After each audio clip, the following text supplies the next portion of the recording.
Hello everyone.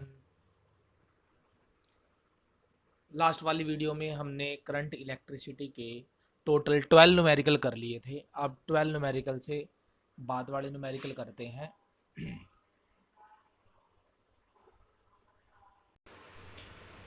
C question number 13। The number density of free electron in copper conductor is estimate to be 8.5 into 10 to the power 28 metre minus cube. यानी जो number density है, number density की value कितनी है हमारे पास? Number density की value दे रखी है 8.5 into 10 to the power 28 metre minus cube. How long does an electron take to drift from one end of the wire.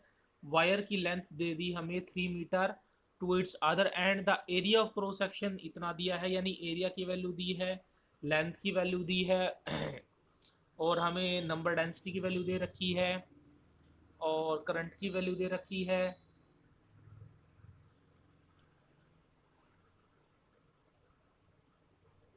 How long does an electron, यानी हाउ लॉन्ग हमने time निकालना है।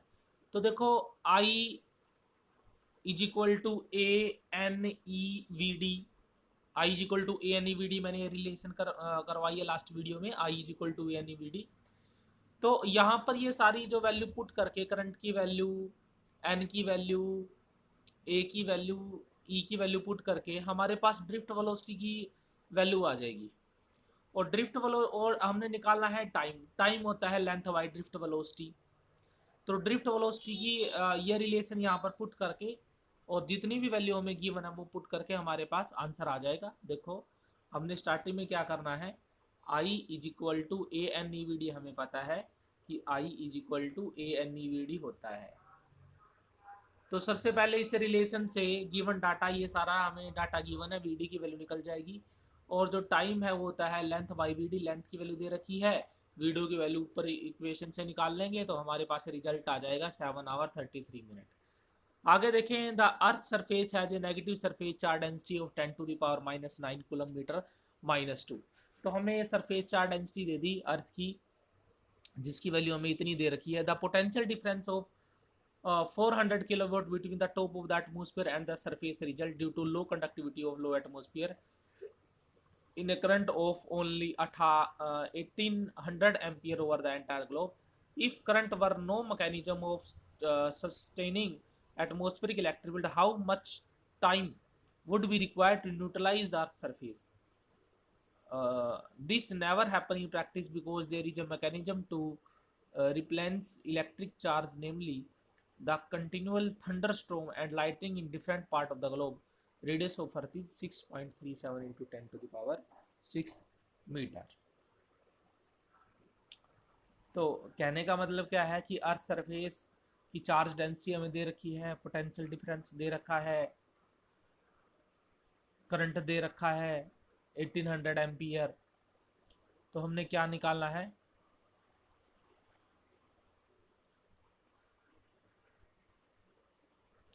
हमने निकालना है टाइम, निकालना है कि कितने टाइम में ये चार्ज जो है आपका फ्लो होगा। चार्ज को फ्लो करने का टाइम निकालना है। तो हमें जो रेडियस है अर्थ की, उसकी वैल्यू हमारे पास कितनी दे रखी है, 6.37 इंटू 10 to the power 6। और जो सिग्मा है, सिग्मा की वैल्यू दे रखी है 10 to the power -9। करंट की वैल्यू दे रखी है 1800। तो यहाँ से हम एरिया की वैल्यू निकाल लेंगे 4 पाई r² का यूज़ करके। हमारे पास एरिया की वैल्यू आ गई। फिर वहाँ से Q sigma into A Q की वैल्यू आ गई। वही I is equal to Q by T का यूज़ कर रखा है। तो टी की वैल्यू हमारे पास किसके इक्वल आ गई, क्यू बाई आई के इक्वल आ गई 283.1 second.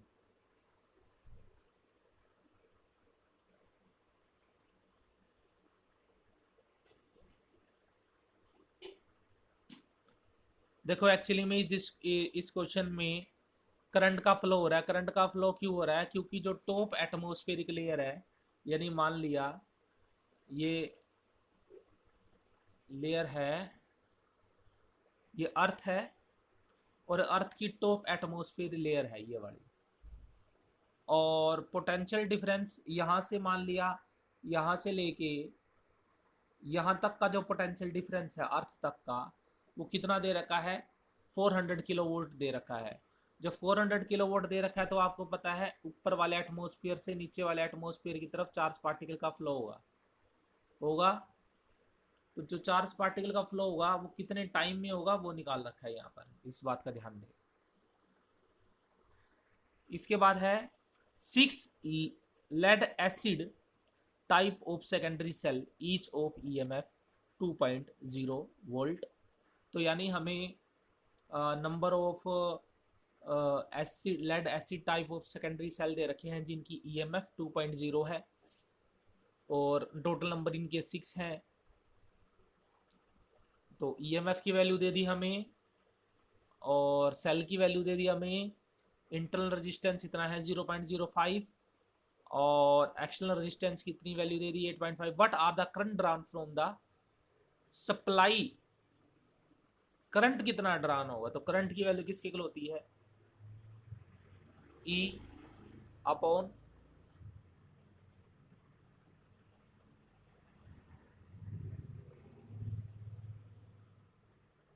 Joint in series, series के अंदर ज्वाइन कर रखे हैं तो external resistance R plus internal resistance. Cell series में कनेक्टेड है, ये लास्ट वीडियो में बताया था, सेल सीरीज के अंदर कनेक्टेड हो तो इंटरनल रेजिस्टेंस जितने भी हैं सारे ऐड हो जाते हैं। मान लिया एन सेल है तो एनआर हो गया और जो ईएमएफ है वो भी ऐड हो जाती है, तो इसलिए यहां पर भी हमने एन लगा दिया। एक बार दोबारा देख ली इस कंसेप्ट को। जो आई है वो E upon R plus R होता है, जहां पर आई करंट है, ई ईएमएफ है, आर इंटरनल रेजिस्टेंस है, आर एक्सटर्नल रेजिस्टेंस है। और ये एक रूल होता है कि सीरीज के अंदर ईएमएफ ऐड होती हैं और जो इंटरनल रेजिस्टेंस है वो भी ऐसे ऐड होते हैं, R1 plus R2 plus R3। तो एन रेजिस्टेंस है यानी 6 सेल हैं तो ईएमएफ 6E हो जाएगा। आर ये जो इंटरनल आर 6 सेल हैं तो इंटरनल रेजिस्टेंस भी 6 से मल्टीप्लाई हो जाएगा प्लस कैपिटल आर आ जाएगा। बस आपने सारी वैल्यू पुट करनी है। कैपिटल ई की वैल्यू आपको दे रखी है 2, स्मॉल आर की वैल्यू दे रखी है आपको 0.015, कैपिटल आर की वैल्यू दे रखी है 8.5। बस जस्ट वैल्यू निकालनी है। ये देखें जस्ट इन्होंने वैल्यू निकाल रखी है सारी वैल्यू पुट करके 1.4 एम्पियर।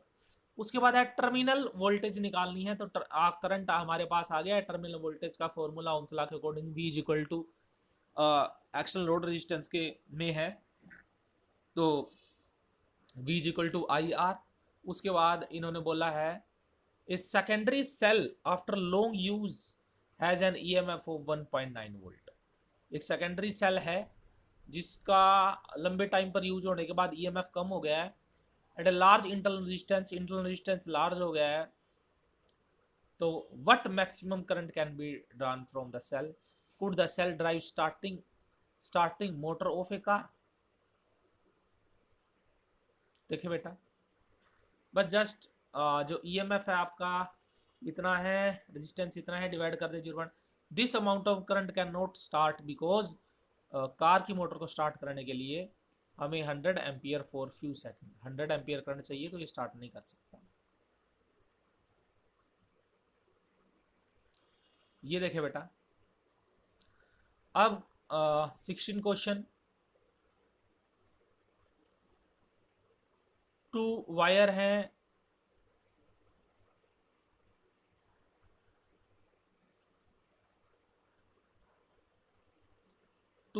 हैं, ऑफ इक्वल लेंथ, दोनों की लेंथ इक्वल है। एक एल्युमिनियम की है and other is copper, have same resistance, दोनों का रेजिस्टेंस सेम है। Which of the 2 wire is lighter, इन दोनों में से लाइटर वायर कौन सी है, कौन सी वायर लाइटर है। Hence explain why aluminium wire are prefer to overhead power cable, कि एल्युमिनियम को हम क्यों प्रेफर करते हैं पावर केबल में। तो फॉर एल्युमिनियम रेजिस्टिविटी हमें दे रखी है, कॉपर की रेजिस्टिविटी हमें दे रखी है, रिलेटिव डेंसिटी दे रखी है दोनों की। तो वैसे तो हमें पता है कि हमने अब लाइटर निकालने यानी मास निकालना है। मास हमारे पास डेंसिटी इंटू वॉल्यूम होता है।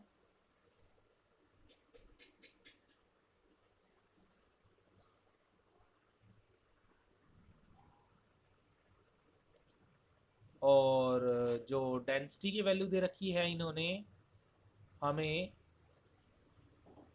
एल्युमिनियम वायर के लिए 2.7 दे रखी है और कॉपर के लिए हमें इतनी दे रखी है।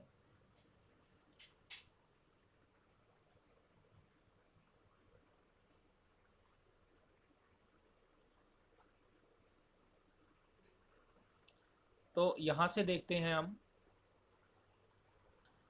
रेजिस्टेंस का जो फॉर्मूला है ये हमें पता है, R is equal to rho L one, rho L by A.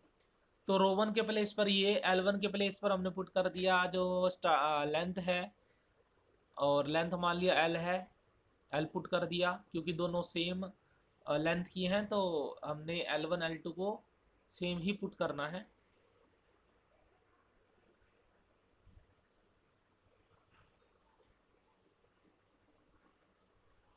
Same ही पुट करना है।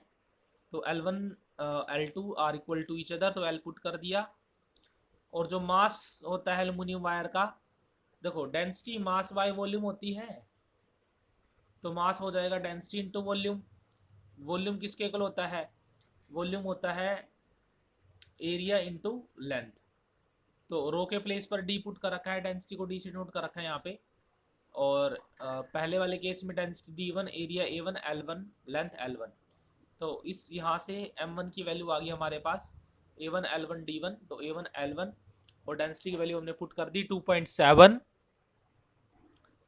एज सिमिलरली आर टू की वैल्यू निकाल ली, एम टू की वैल्यू निकाल ली, और उसके बाद क्या किया, रजिस्टेंस इक्वल है, ये न्यूमेरिकल में दिया हुआ है कि have same resistance, resistance same है, तो रजिस्टेंस हमने दोनों सेम पुट कर दिए। तो रजिस्टेंस जब दोनों सेम पुट किए तो लेंथ से लेंथ कैंसिल हो गई, 10⁸ से 10⁸ कैंसिल हो गई, A two by A one की वैल्यू निकाली 1.72 अपॉन 2.63। तो हमने M two by M one, जो M two by M one, A two L into 8.9, A one L into 2.7, जो कैंसिल होता है वो कैंसिल कर दिया। यानी जो हमारे पास मास की वैल्यू आई थी ना, एक तो मास की वैल्यू हमारे पास ये आई है ए वन इंटू 2.7, और एक मास की वैल्यू आई है ए टू इंटू 8.9, लेंथ तो कटी जानी है। तो हमारे पास हमने ये वैल्यू यहाँ पुट कर दी, और पुट करने के बाद जो रिजल्ट आया है हमारे पास वो कितना आया है, 2.16। तो जो M2 है वो M1 का 2.16 है। तो कहने का मतलब क्या हुआ, ये इसका मल्टीप्लाई है इतने टाइम्स। तो M1 कम है, एल्युमिनियम जो है ये एल्युमिनियम का मास था, और ये कॉपर का मास है। तो एल्युमिनियम की वायर हल्की है, कॉपर की वायर हैवियर है। और कितने टाइम्स हैवियर है कॉपर? 2.16 टाइम। तो देखें कॉपर वायर जो है, कॉपर वायर 2.16 टाइम हैवियर है एल्युमिनियम वायर से। Since for same value of length and resistance aluminium wire has lesser mass than copper, therefore aluminium wire preferred for overhead power cable. इसका mass कम है aluminium का, और जो density है, current density, इनकी जो रिलेटिव डेंसिटी है एल्युमिनियम की, देखो 2.6 रजिस्टिविटी इतनी है, और हल्की होती है एल्युमिनियम वायर वेट में, इस वजह से इसका हम ज़्यादा यूज़ करते हैं। इसमें what conclusion can you drawn from the following observation on resistor made of alloy manganin? Manganin का बनाया हुआ है, आपने इस ग्राफ से क्या ऑब्जर्व किया?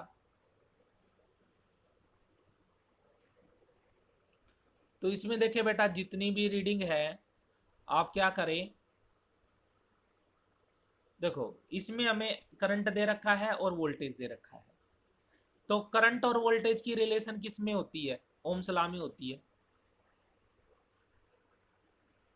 आर की वैल्यू होगी वी बाई आई। तो आप यहां पर वी बाई आई करें, इसको 2 से डिवाइड करें, कितना आंसर आएगा? इसका आंसर आएगा 3.94। इतना आंसर आ जाएगा, ये इसको डिवाइड करेंगे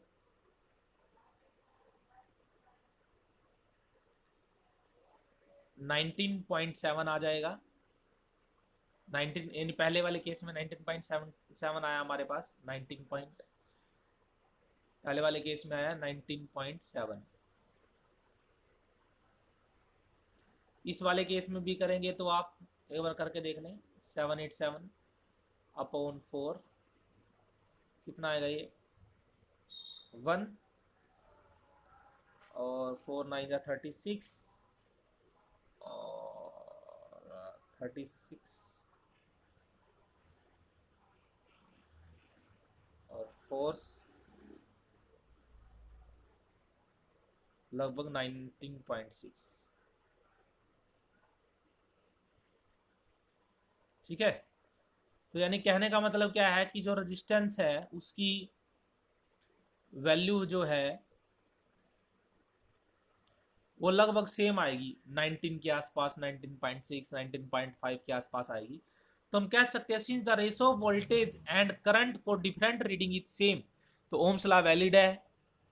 the resistivity of alloy मैग्नीन nearly independent of temperature, और जो एलॉय मैग्नीन है, देखो जो मैग्नीन की वायर हम यूज करते हैं किसमें, व्हीटस्टोन ब्रिज में पोटेंशियोमीटर में मैग्नीन की वायर यूज करते हैं। मैग्नीन की वायर क्यों यूज करते हैं, मान लिया एक्सटर्नल एग्जामिनर कई बार पूछ लेते हैं ये, तो मैग्नीन की वायर यूज इसलिए करते हैं, तो इसमें पहला कंसेप्ट तो ये आएगा कि मैग्नीन का रेजिस्टेंस कांस्टेंट रहता है, चेंज नहीं होता। और दूसरा आप ये लिखेंगे कि जो रेजिस्टेंस है वो टेम्परेचर पर डिपेंड नहीं करता। टेम्परेचर यानी अगर हम रीडिंग नोट करें विंटर डेज में एक्सपेरिमेंट हो, समर डेज में एक्सपेरिमेंट हो, तो टेम्परेचर चेंज हो रहा है वायर का, तो रीडिंग अलग आनी चाहिए। लेकिन ये टेम्परेचर के साथ रेजिस्टेंस का बहुत कम वेरिएंस शो करता है, तो इस वजह से हम इसको प्रेफर करते हैं मैग्नीन को। ये बात आप ध्यान रखना, बहुत इंपॉर्टेंट है प्रैक्टिकल के लिए। ये जो क्वेश्चन है एनसीईआरटी का प्रैक्टिकल एग्जाम के लिए बहुत रिक्वायरमेंट है, बहुत ही इंपॉर्टेंट है। एनसीईआरटी जो बुक है, एनसीईआरटी जो क्वेश्चन है, एक्सरसाइज क्वेश्चन है, वो एक्चुअली में कंसेप्चुअल क्वेश्चन होते हैं। जो हमारे एक्स्ट्रा बुक होती हैं ये लगभग एनसीईआरटी से ही क्वेश्चन को उठाती हैं, लगभग एनसीईआरटी से क्वेश्चन को उठाती हैं। यानी अगर हम एनसीईआरटी कर लें तो हमारे क्वेश्चन का बेस जो है न्यूमेरिकल का वो मजबूत हो जाता है। यहां देखें question number 18, answer the following question. A steady current flow in the metallic conductor of non-uniform cross section. Explain which of these quantities constant along the conductor: current, current density, electric field and drift speed. तो देखिए बेटा, current जो होता है, current किस पे depend करता है, I is equal to Q by T पे डिपेंड करता है। ओके, करंट डेंसिटी किस पे डिपेंड करती है, ये J होती है, करंट बाय एरिया होता है। ठीक है, और electric field J is equal to sigma ही होता है, यहां से electric field J by sigma. Drift speed होती है ई टो बाय एम, जहां पर E electric field, small E charge on electron, tau relaxation time, M mass of the electron. तो यहां पे देखे बेटा, स्टेडी करंट भेजा है, स्टेडी करंट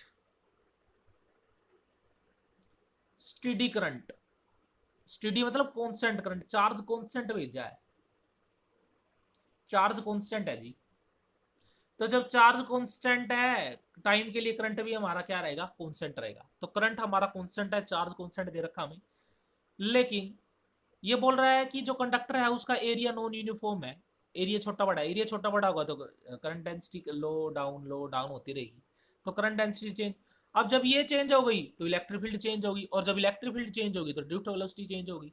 तो कहने का मतलब होगा सिर्फ एक क्वांटिटी है जो चेंज नहीं होती, वो है करंट। तो देखो only current throw conductor is constant,